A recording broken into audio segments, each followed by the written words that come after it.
11 दिनों के खूनी संघर्ष के बाद इजराइल और हमास के बीच फिलिस्तीन के गाजा शहर में युद्ध विराम का ऐलान हो चुका है। इस संघर्ष विराम में मिस्र ने बहुत बड़ी भूमिका निभाई है। हालांकि यह सीज फायर कितना टिकाऊ है, इसका अंदाजा लगाना नामुमकिन है, लेकिन हमास धमकी दे रहा है कि ट्रिगर पर से उसकी उंगलियां हटी नहीं हैं। इस खूनी जंग का आगाज 10 मई को हुआ था, जब हमास ने पूर्वी यरूशलेम में हिंसा भड़काने के बाद इजराइल के खिलाफ रॉकेट दागे थे। दरअसल यह हिंसा तब भड़की थी जब इजराइल ने अप्रैल महीने में रमजान के दौरान अल अक्सा मस्जिद के पास बैरिकेड लगाकर मौजूदा युद्ध विराम इसलिए बहुत ही अहम है क्योंकि इजराइल और हमास के बीच हिंसक लड़ाई का एक लंबा इतिहास रहा है और यह संगठन हमेशा इजराइल और फिलिस्तीन के बीच शांति प्रक्रियाओं का विरोध करता आया है। वैसे संघर्ष विराम की घोषणा से आम लोगों की जान में जान आई है और उन्होंने गाजा पट्टी में सड़कों पर निकलकर खुशियों का इजहार किया है। आइए जानते हैं हमास क्या है। हमास फिलिस्तीन का एक कट्टर इस्लामिक आतंकवादी संगठन है। यह वहां के कई इस्लामिक समूहों में सबसे बड़ा और प्रभावशाली भी है। मौजूदा हमास की पैदाइश 1980 के दशक में हुई थी, लेकिन इसने अपनी मौजूदगी का पहला एहसास 1987 में तब कराया जब इसने इजराइल के खिलाफ पहले फिलिस्तीनी इंतिफादा विद्रोह की अगुवाई की। वैसे तो हमास का अरबी मतलब जोश या उत्साह है, लेकिन फिलिस्तीन में यह हरकत अल मुकावामह अल इस्लामिया या इस्लामिक प्रतिरोध आंदोलन का रूप है।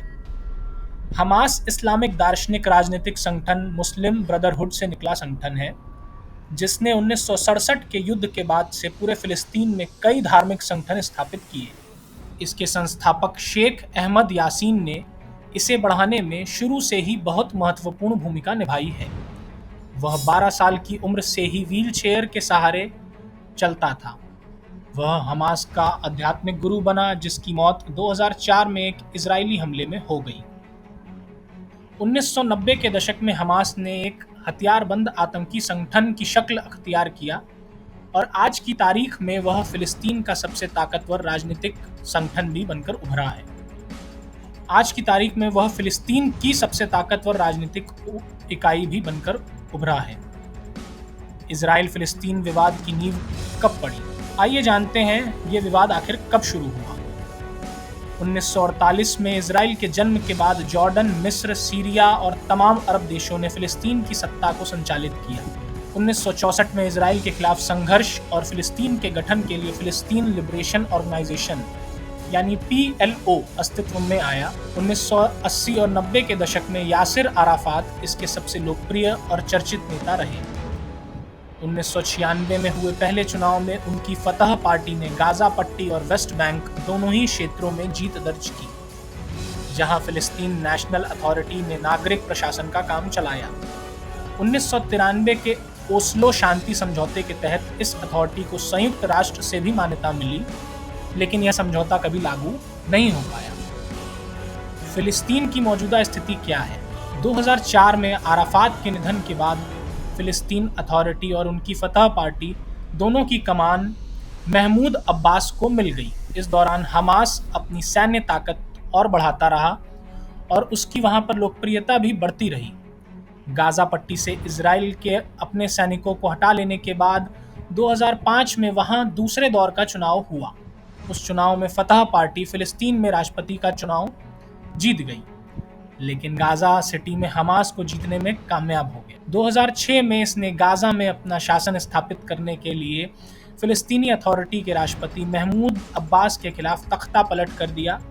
आज गाजा पर हमास का शासन है और वेस्ट बैंक का प्रशासन फतह पार्टी के हाथों में है और महमूद अब्बास फिलिस्तीन के राष्ट्रपति हैं। तब से लेकर जब भी इजराइल और फिलिस्तीन में भिड़ंत होती है तो यह जंग इजरायली सेना और हमास के लड़ाकों के बीच ही होती है। तो आइए जानते हैं आखिर हमास क्या चाहता है, उसकी मांगें क्या हैं। 1993 के शांति समझौते को तबाह करने के लिए हमास ने इजराइल के तत्कालीन विपक्षी नेताओं, इसमें इजराइल के मौजूदा प्रधानमंत्री बेंजामिन नेतन्याहू भी शामिल हैं, शांति समझौते पर हस्ताक्षर के बाद हमास ने इजराइल में आत्मघाती हमले करवाने शुरू कर दिए थे और यासिर अराफात के धर्मनिरपेक्ष राजनीतिक आंदोलन के खिलाफ बहुत बड़ी मुहिम शुरू कर दी थी, लेकिन हमास इसराइल का अस्तित्व ही मिटा देना चाहता है। फिलिस्तीन के उसके काल्पनिक नक्शे में इसराइल, गाजा पट्टी और वेस्ट बैंक के क्षेत्र भी शामिल हैं। 1988 में उसने एक चार्टर जारी किया था जिसमें फिलिस्तीन को इस्लाम की एक धरती घोषित किया था, जिसमें यहूदी राज्य यानी इजराइल के अस्तित्व की कोई संभावना नहीं थी। 2017 में जब हमास फिलिस्तीन में सबसे बड़ी ताकत बनकर उभरा, तो उसने अपनी स्थिति मजबूत करते हुए गाजा, वेस्ट बैंक और पूर्वी यरूशलेम में अंतरिम फिलिस्तीन राज्य की घोषणा की ओर कदम बढ़ाना शुरू कर दिया। पूर्वी यरूशलेम की हिंसा उसके इसी तत्कालिक लक्ष्य का हिस्सा है। हमास अभी भी इजराइल के अस्तित्व को मान्यता नहीं देता है, लेकिन शायद दुनिया में इस्लामिक कट्टरपंथ के खिलाफ बने एक माहौल को देखते हुए 1988 वाले अपने रवैये में उसने थोड़ा सा बदलाव किया जरूर है। वह अब कहने लगा है कि उसकी लड़ाई यहूदियों के खिलाफ नहीं, यहूदी सेना के खिलाफ। हमास को किसका समर्थन है? फिलिस्तीनी अथॉरिटी को संयुक्त राष्ट्र के 3/4 सदस्यों का समर्थन हासिल है, लेकिन हमास के साथ मध्य पूर्व या पश्चिम एशिया के ज्यादातर मुस्लिम देशों का मजबूत समर्थन है। शुरू में जॉर्डन भी हमास का बहुत बड़ा समर्थक था और वहां उसने अपना मुख्यालय भी बना रखा था, लेकिन 1999 में उसने हमास पर गाजा और वेस्ट बैंक में मिलिट्री ऑपरेशन के लिए उसकी जमीन के इस्तेमाल का आरोप लगाते हुए वहां से भगा दिया। यहाँ से हमास सीरिया शिफ्ट हो गया और 2000 में उसने वहां अपना दूसरा इंतिफादा यानी विद्रोह लॉन्च किया, लेकिन अंतर्राष्ट्रीय दबाव में उसे वहां भी ज्यादा दिन तक ठिकाना नहीं मिला। इस समय हमास के सरगना कतर में अपना बेस बनाए हुए हैं और यह देश उनका सबसे बड़ा फाइनेंसर भी है। कतर के अलावा हमास की हौसला अफजाई करने में सऊदी अरब, तुर्की और पाकिस्तान जैसे देश भी शामिल हैं। संयुक्त राष्ट्र में भी इस मसले पर इजराइल के खिलाफ मोर्चा संभालने में यही तीनों मुस्लिम देश सबसे आगे थे। इनके अलावा कई संगठन भी हैं जो हमास की आर्थिक जरूरतों की चोरी छिपे मदद करने की पूरी कोशिश करते रहे हैं। धन्यवाद।